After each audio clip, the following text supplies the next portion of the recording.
كتحس بألم في كرشك، انتفاخ ومشكل في الهضم ولكن التحاليل ديالك عادية، ممكن يكون عندك القولون العصبي.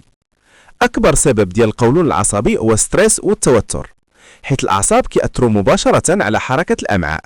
الدماغ والقولون مرتبطين بشبكة أعصاب قوية، وأي ضغط نفسي يقدر يسبب اضطراب في الهضم.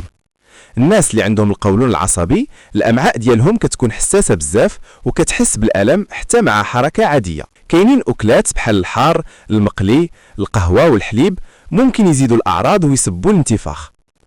أشهر عرض هو ألم وتشنجات في البطن، وكيخف الألم غالبا من بعد دخول المرحاض.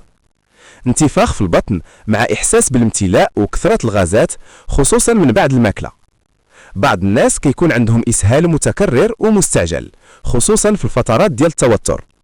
كاينين اللي كيعانيوا من الإمساك أو كيتبدل عندهم الإمساك مع الإسهال.